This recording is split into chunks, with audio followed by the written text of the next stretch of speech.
Welcome to Season 16 of Seen from Above. I am Sabrina Szeto, co-founder of thriveGEO. This season features 4 episodes highlighting winning teams and outcomes from the GenAI for Geospatial Challenge, an initiative by AWS and thriveGEO that awards cloud credits and technical support to innovators across Europe, the Middle East, and Africa, developing bold, generative AI-powered geospatial solutions for global challenges. In this episode, I speak with Cormac Purcell, Chief Scientist at BolgiaTen Limited, backed by the European Space Agency, and in partnership with Lloyd's List Intelligence. BolgiaTen is working to revolutionize maritime domain awareness. Their mission: to understand what vessels are really doing when they're hiding. Using a powerful combination of satellite Earth observation data, AIS vessel tracking, and generative AI, their system can detect GPS jamming and spoofing, exposing ships that falsify their positions to conceal everything from sanctioned port calls to illegal fishing. In this episode, we learn how generative AI is shortcutting years of traditional model development and why communicating uncertainty to business customers is one of the hardest problems in applied science. Welcome, Cormac. Thanks for joining us today. We're really excited to have you here on this episode. Could you tell us a bit more about yourself and your role at BolgiaTen? No problem. And thanks for having me on. I'm very excited to be chatting today as well. It's really exciting to give us some exposure on our projects and what we've been doing. And it's been wonderful working with thriveGEO and AWS. So yes, I guess I'm a strange fish in some ways. I'm an astrophysicist turned geospatial scientist. I do quite a lot of different things, but in this project, we've been working in marine domain awareness. Tracking vessels, understanding what they're actually doing, understanding what they're doing when they're hiding from different types of observation, and doing that in a very business-focused way. Cool. Could you tell us a bit more about who else is working with this with your team, and the specific project that you're working on for the GenAI for Geospatial Challenge that we're hosting with AWS? Sure. So we've got quite an interesting little company. BolgiaTen is I guess you call us a research and development company. We are a bunch of scientists and business leaders who've come together to tackle hard challenges. I've got a development team of about 3 or 4 people, depending on how you count them, part-time, and all of them hail from astrophysics. So we all have had or still have jobs in the research field and lots of interesting experience around managing and developing algorithms around noisy data and detecting signals that are very faint in very interesting noisy data that has strange properties and often nonlinear properties also. And so I work with a couple of current astrophysicists, Dan, who's working at the moment on SKA projects, Johnny, who's working on very interesting things at the Galactic Center, and they work part-time with us, applying their skills to Earth observations, which is essentially just turning the telescopes to face down instead of facing out. But BolgiaTen, we work almost like a skunk works for other large companies. At the moment, for this project, we have a wonderful partnership with Lloyd's List Intelligence. We're one of the major maritime intelligence suppliers to the mercantile fleet. And so they work with insurers, they work with commodity traders, they work with trade finance people and governments, especially to understand what's happening with shipping, especially large vessels all the way around the world, and understand if some of those vessels are doing things that they shouldn't be doing, or just provide data on updates for where the vessel is. So if you go to a website which is tracking vessels because you have a cargo, then Lloyd's List Intelligence is one of the providers that will supply you with data on what your vessel is doing, what your cargo is doing, what your ship is doing for a range of different reasons. So how did your team identify this problem and this challenge as something that needed addressing right now? Yeah, I won't say we stumbled upon it, but we, like all of these types of projects, a lot of the time they're born out of opportunistic conversations. So I was working as a scientist in academia facing industry, and about 5 years ago I left to do more of the industry facing side, and just so happened to make a really good network of people who were looking at very interesting challenges. And one of the challenges that came across my desk with some of my business partners was the potential to analyze time series data to detect GPS jamming. So that's when you have an external signal, often in a conflict zone, which is scrambling the GPS, or even worse, replacing it with signals which give a false position, often to confound missile targeting, or that sort of conflict threats. And this is, it might be in conflict areas, but it is a real threat to aircraft and to shipping.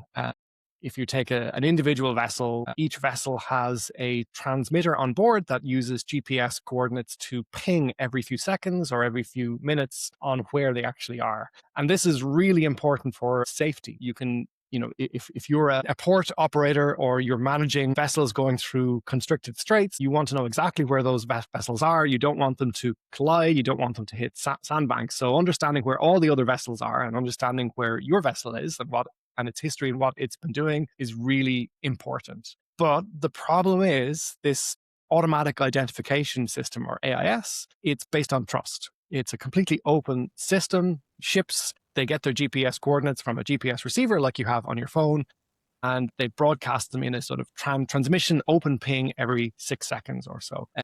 But they are absolutely vulnerable to issues like GPS jamming.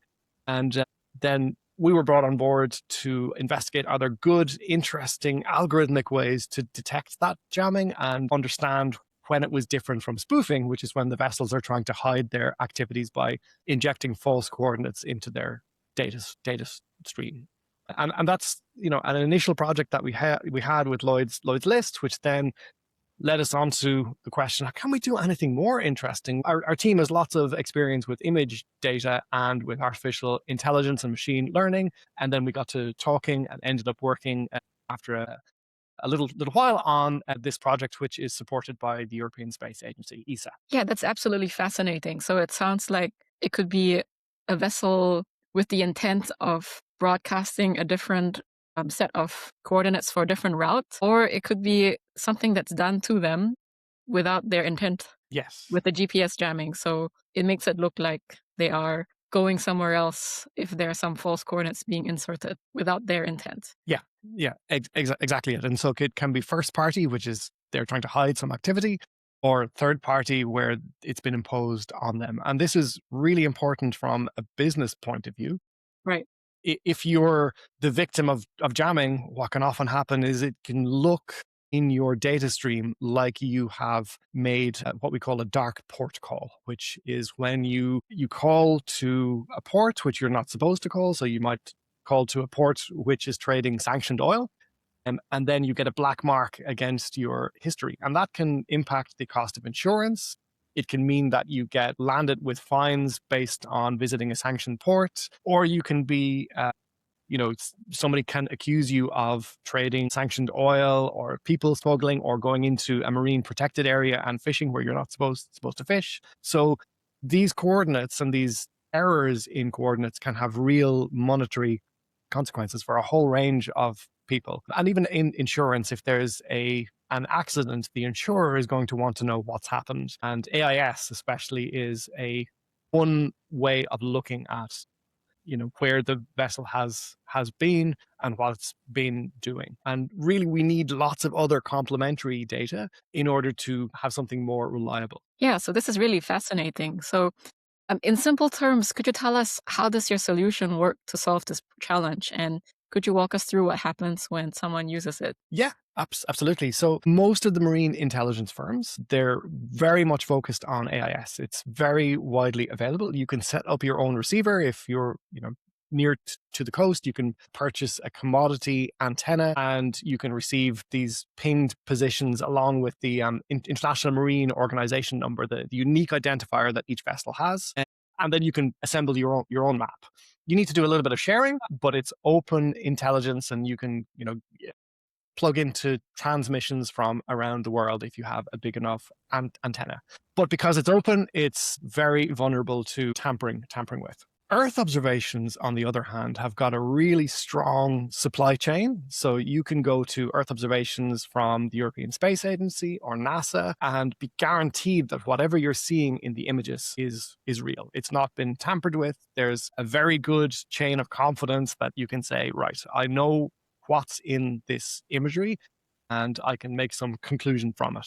The only problem is it's a lot less easy to work with than your standard AIS feed. AIS gives you, a couple of numbers. It's your position in the world and some identifiers of the vessel itself. In Earth observation data, you have to understand what the scene is, what the noisy bits of the image are, for instance, clouds and any weather-related issues on the sea itself. You have to detect the vessels. You have to make sure that your false positive rate isn't too high. You're maybe detecting wind turbines and oil platforms and bits of flotsam and all sorts of other things. And you have to process that in a way that you're confident that you can detect individual vessels and associate them with some sort of identification. So what we're doing with our project is we are taking a multimodal, multi-data approach, fusing AIS data with a lot of contextual information around vessel ownership, around maintenance records, around all sorts of things on individual vessels with Earth observation data from a range of sources, starting with the open or free sources like you would get from NASA and ESA, but also with commercial partners like Planet and HEO. And then that data itself gets merged into a picture of what individual vessels are doing. That's not perfect because you have gaps and you have data issues. But for any individual vessel, we can start to build up a history and an understanding of that vessel's movements, how risky that vessel is. So it goes into a risk model and filling in some of the gaps in AIS data when either AIS is unavailable, it's been turned off, it's been spoofed, or it's been jammed. And that really is the holy grail of the industry, is having very high confidence understanding of what individual vessels are doing so that we can assign risks to them and also deal with individual incidents, whether it be dark port calls, ship-to-ship transfers, where cargo is getting transferred illegally from individual ships at sea to try and obfuscate their movements, or any other issues at sea which you would want intelligence about. So if we were to make a really simple analogy, it's sort of like you can prove that you were at a certain place at a certain time because you took a picture with your smartphone of a building, and like I'm here and here's me in the picture, I'm the ship, and there is like a timestamp. And instead of you taking the picture, here we have the satellites which are making these observations of the Earth, and you are then interpreting with AI and ML where the ship's position is in this picture that was taken by the satellite, so to speak. Yeah.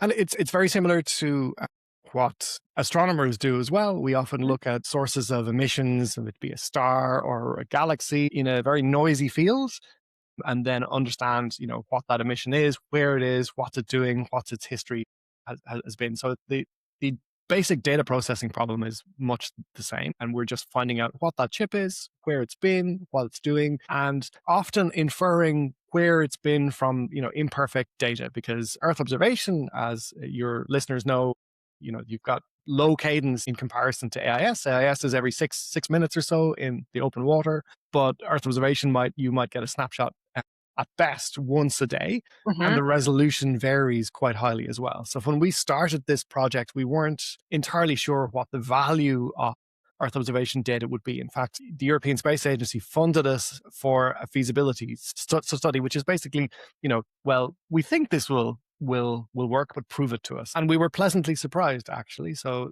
Earth observation, the commercial world of data, is quite expensive, but we were very surprised and gratified what we could actually do with some of the free data sets. There's a lot of information if you know how to process it well. Yeah, that's excellent. So could you tell us a bit more about the role that generative AI plays in specifically your application? Yes. And what makes it different, and what can it do that traditional approaches can't? Yeah. So if you were processing some of these Earth observation data sets 2 to 3 years ago, you would have to assemble a large corpus of data. You'd have to make sure that it was well sampled across the world. You'd have to make sure that the biases that are in the data set have been well controlled for. You might not have enough oil tankers, or you might have too few small boats. there'll always be inherent sampling issues. And then you'd have to train a model, which would be expensive, and you'd probably have to go around the loop several times. You do a lot of tests. And eventually, after spending quite a bit of money, you'll get some sort of model which will be able to detect vessels in a range of different data sets. In the generative AI world, now we can start to use foundation models. So you can already use other people's models that have been pre-trained on very large amounts of data and just fine-tune them, or even use them in a zero-shot way to detect vessels. And so we're using a range of different foundation models to be able to shortcut the process of being really good at finding vessels and understanding the false positives and the false negative rates, so that we can build a commercial product. And that's shortcutted our way to be able to actually do that. We can present our customers with, a high confidence detection process, which we can then analyze. So really, by using these pre-trained models, we can do much more in the more interesting back end, where we're analyzing the actual vessels themselves. And the second thing is we're using generative AI to provide a natural language interface to the analysis pipeline. Previously, what would take a specialized analyst to go and process Earth observation data, understand what the catalog of ships that you find is, and then answer the business question on it, you can now do by querying a large language model or querying an agentic interface, which will then help you orchestrate all of those tools to be able to line up the answer. And that's game changing. That's great to hear that, you're really making use of all these advances now in generative AI. And another special thing about this challenge was that the winners were awarded a set number of credits on the AWS cloud, and you're able to then use this to develop a prototype. So how has working with the AWS cloud credits and resources changed what you're able to achieve? Yeah, it's been a massive boost. So using the AWS credits has been huge. It enables us to do more than we initially planned for in the project. Our partners at Lloyd's List Intelligence, their systems are all based on AWS. When we started out the project, we imagined that before we got the credits, we imagined that we'd be able to deliver a prototype that wasn't necessarily well integrated with AWS. It was something that we could deliver at TRL 5 or TRL 4, which then would require a significant engineering effort to port over to their AWS systems. Now, however, we've gotten a real head start there. So we've been working with your partners like Cloud Scaler to put together a much more professional baseline for the products that we're building. And we have the credits to actually do some sorts of experiments that we couldn't have imagined before also. And in particular,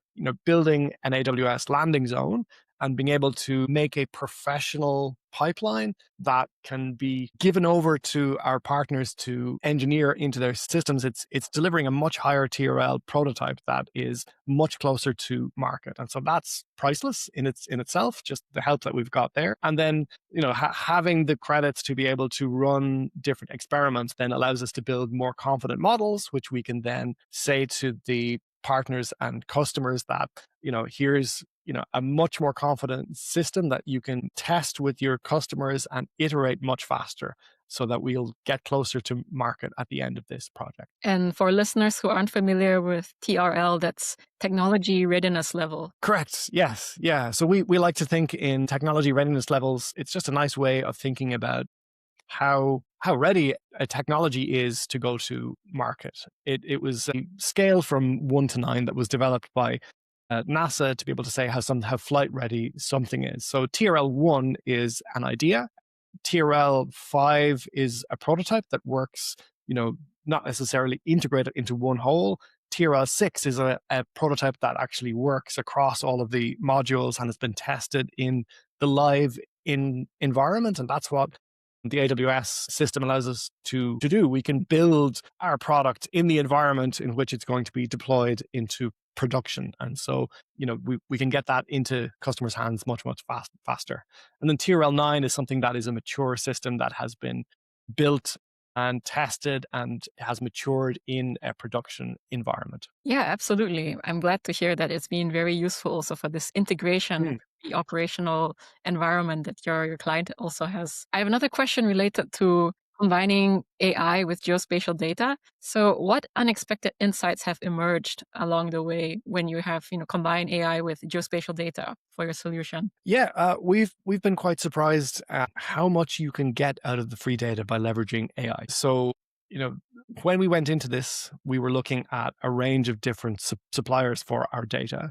And our data strategy is very much a wedding cake one, where we're looking at lots of free data, but there are limitations around it. And then commercial data, which is extremely good, but much more expensive and limited in the areas that you can look at. And so this is, I think, a problem that all Earth observation projects have. It's the balance between how much you can do with the lower resolution data sets like from Sentinel-2, where you're just looking at optical and infrared, or Sentinel-1, where you're looking at the radar data that can see through clouds, versus the likes of Planet, which has got, centimeter level data depending on the product and can resolve individual cranes on the deck of a vessel, but may only have a much narrower field of view in terms of coverage. But we've discovered by using AI that there's lots and lots of information that is still within the free data sets that we can make use of and offsets some of the advantages that you will get out of much more expensive data.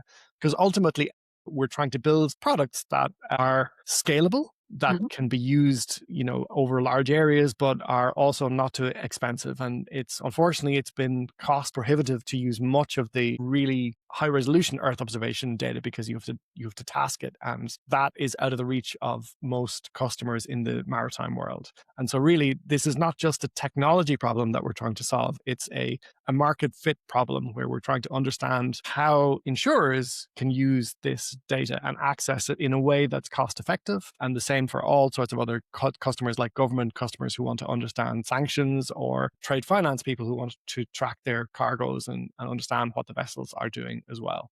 And so, yeah, that has been the kind of key outcome for this project, is a balancing act between the economics, but also the technical ability. And using AI and machine learning and generative AI has allowed us to lower the barriers and explore the unexplored parameter space of cost. Yeah, it's great to hear that, this has helped you unlock more insights Yes. available in the free and open data that's being provided by Copernicus. And now, as we look forward to the future and your impact, how would you say you measure success for this project beyond the challenge itself? So the project that we have with ESA, which is the kind of larger scene of this project that we have with thriveGEO, is due to end in September or so. And we are lucky enough in that we're not operating in a traditional startup mode. We're operating in partnership with Lloyd's Lists, Intelligence, who essentially give us a route to market for what we're building. So when we finish up, we will have, fingers crossed, everything going well, a TRL5 or TRL6 prototype, which can then be tested in the market. And that means that success for us is that we've proven the concept can actually work, that we've proven that it can scale to multiple different areas, and that we've proven that the customers need it. So a lot of our work has been with customers themselves, who are embedded within our workflow so that they understand what we're actually doing. And we're educating the customers as we're going along as well, because a lot of the people we work with, they don't necessarily know much about Earth observation data. For instance, we've had questions at the very start of some of our customer research asking if we could take a video from space to be able to see activity in real time as if you were filming it. And we've had to manage some expectations there. But now we've helped customers understand what's possible, push the envelope ourselves with AI, and now we'll be building something which hopefully we can actually test in the market. And I think that's the definition of success for us. If we can build something that is really good fit and that is deemed as valuable and becomes a product that we can sell. Absolutely. And looking forward even further into the future, let's say at a 5-year horizon, where do you see this technology in 5 years' time? So I think the Earth observation world is changing so fast that every week that we go back and we look for new data sets, we're finding something new that is coming on board, or that's changing in price or becoming more accessible. I think Earth observation, especially in the maritime world, will be every bit as big as AIS. AIS has been the technology that has driven maritime intelligence around the mercantile fleet for 15, 20 years. And I think in the next 2 to 3 years, you will have that been overtaken by Earth observation data. There'll be enough data to really answer the questions which you couldn't answer before. And what we want to do is we want to be a leading provider of the intelligence around this.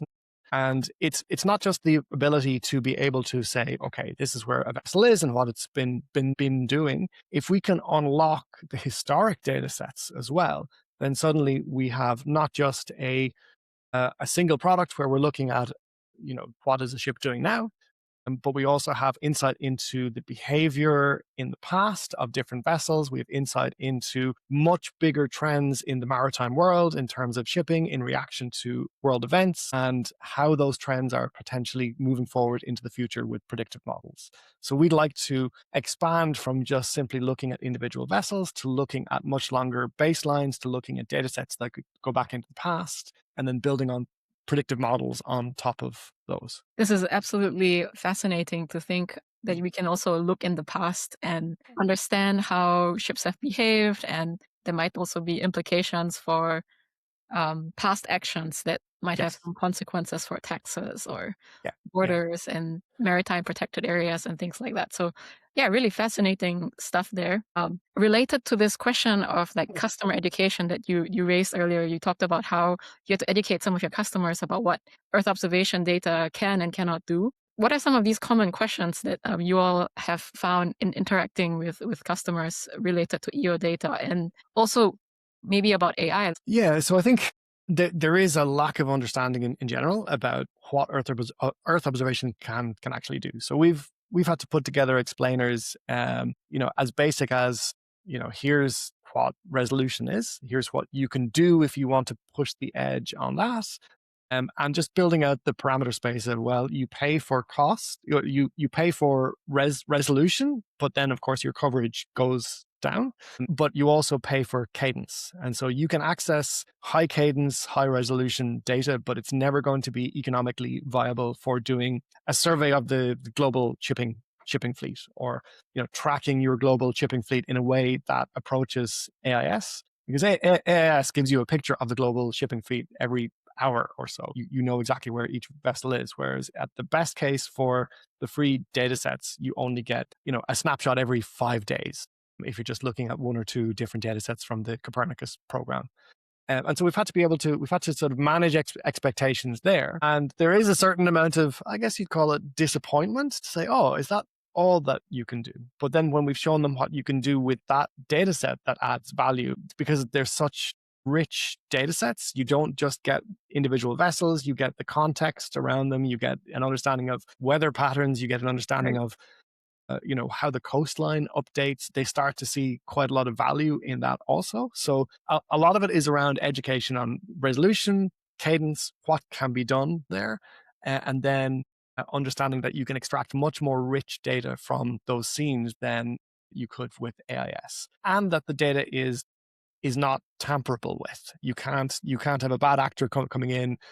You can have much more certainty around what's in the scene rather than AIS, which is always something that you just can't trust. And a lot of what we do is based around intersections of data sets, which gives you a confidence that a particular vessel is at a port, or gives you a confidence that a particular vessel has made a particular voyage or isn't where it's claiming it is. And, that confidence might be 90% or it might be 50%. And so we've had to be able to put those into bins where we can say, look, this is court level for, if you wanted to go to court, you would be able to say that there's a significant chance that this vessel was doing something wrong. But it isn't enough just to have the EO data. You have to have multiple different types of data sets which allow you to claim that confidence level. And then it comes down to another educational problem where you're trying to get customers to understand probabilities in a way that you do, or at least a way that they're confident about themselves. So that's always tough, but then some of that is around the interface that you give to them as well. So if, they may not be certain around error bars. If you present them with a data point with an error bar, they won't know how to interpret this. But if you give them a traffic light where they'll say, this is amber, they'll go, oh yeah, I get it.